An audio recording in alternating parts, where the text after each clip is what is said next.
Hey everybody, Joe, Redneck Collector, coming at you with another video. Really excited. Got a 3-day card show coming up in St. Louis this weekend. It is the 3-day Westport show. And I found out this evening that my man Billy Ballgame and Chris from Missouri are going to be in town Saturday for the show. So hopefully get to hook up with them and hang out and share some stories and maybe get to watch each other blow some money.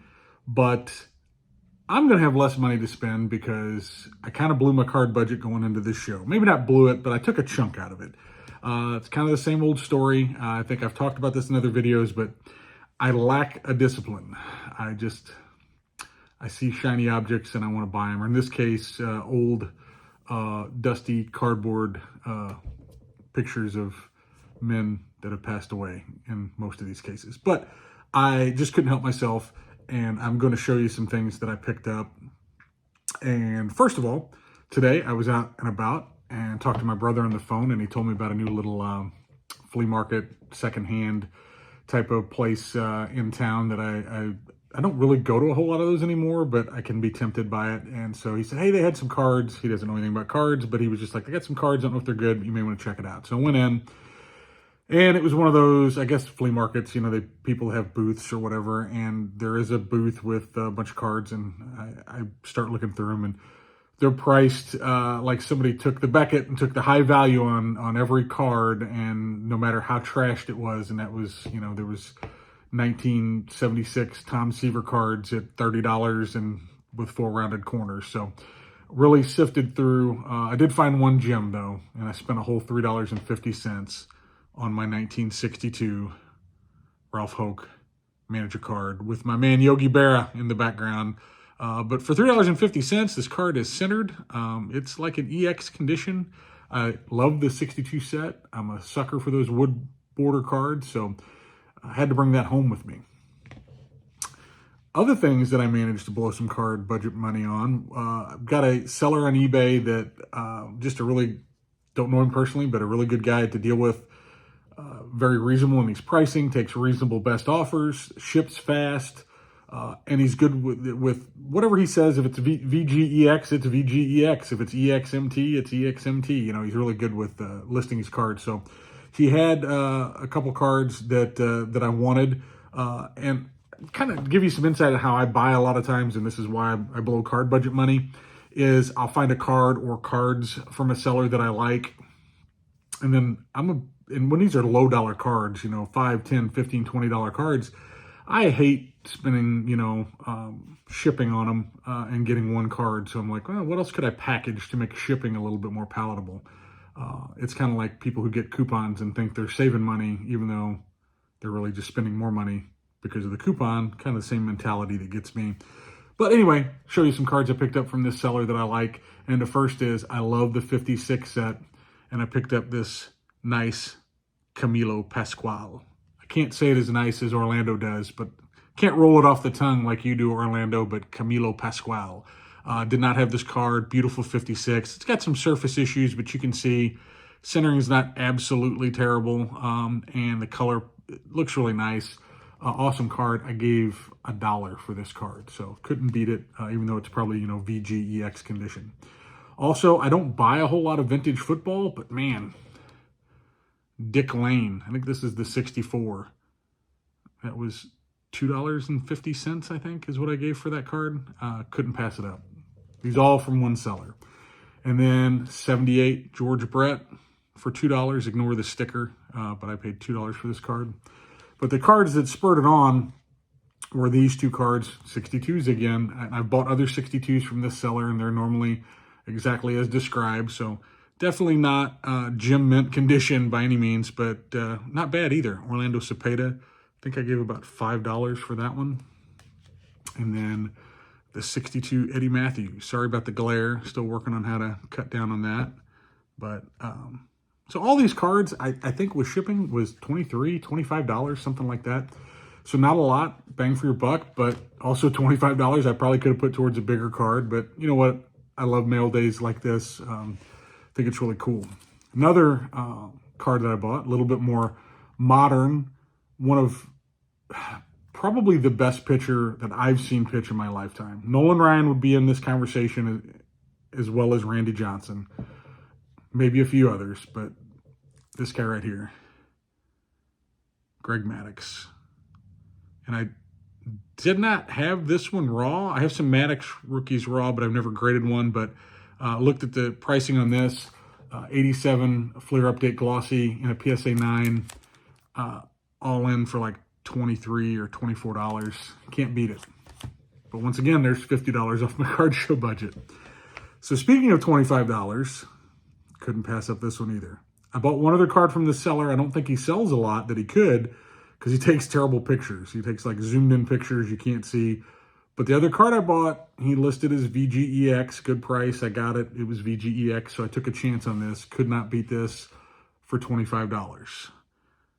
The 1964 giant tops of the man himself, the Mickey Mantle. And can't see it. I don't think I can get the camera to do it justice, but there is, maybe not justice, but show off a couple flaws. There's a couple of wrinkles on the front of this. It's probably a solid VG, probably a 3. The centering is not bad, but for $25 for the Mick, you can't beat it.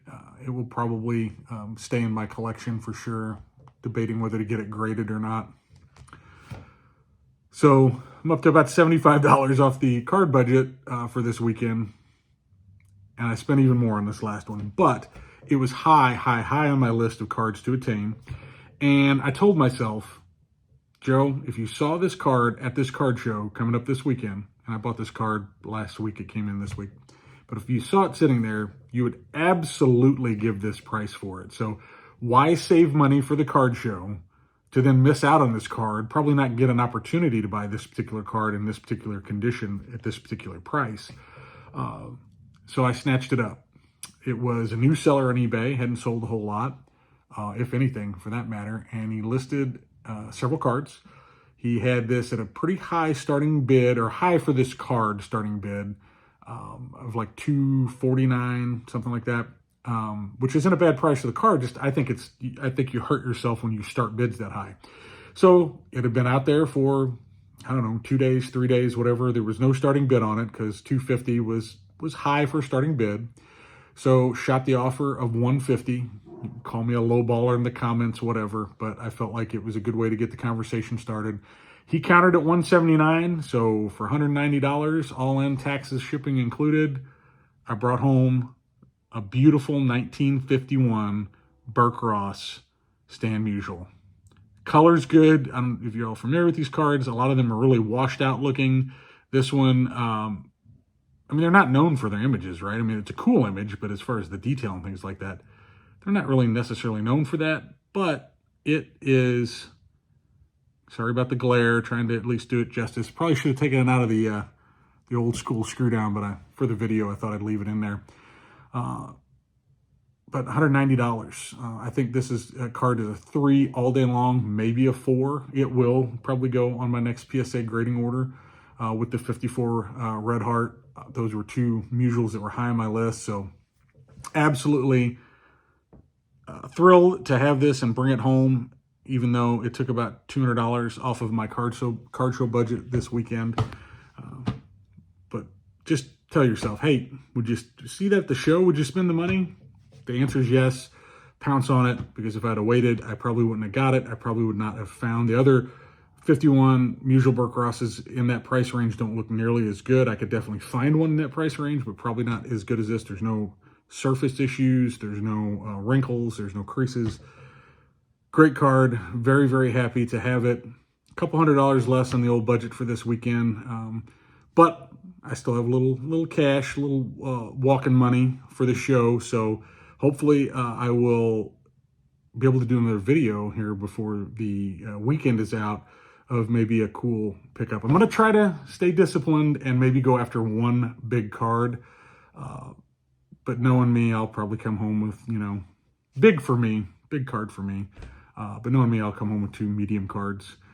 But I'll have a good time because I'll hopefully get to see Billy Ballgame and Chris from Missouri and other folks. Maybe, I don't know, some of you all, if anybody's in St. Louis, you see me walking around, definitely come over, say hi there. I'm going to hopefully be at the show try to be there tomorrow night for some time, as long as I can Saturday, because Cub Scout leader duty calls in the afternoon on Saturday. And then on Sunday, myself and my buddy Chris, I think, are going to go up and spend some time up there. So even if I don't make any purchases Friday or Saturday, maybe I'll find a good deal on Sunday and I'll be able to shoot a video about that. But thank you all for tuning in and watching. I really appreciate the continued support, the comments, the likes, the interactions. That's why I'm doing this. It's cathartic for me to get on here and talk. I hope at some point to, do some collaborations, get some other people on, because as much as I like talking about cards, it'd be a lot better, I think, talking to somebody else. But in the meantime, I'm very happy to interact with you all in the comments, and love watching all your videos. A lot of you that watch this, I know, also make videos. So, but those of you that don't, I still love interacting with you. Really appreciate it. Appreciate you going along with this journey with me of card nerd fandom, whatever you want to call it. But appreciate it. We'll talk to you soon. Have a good one.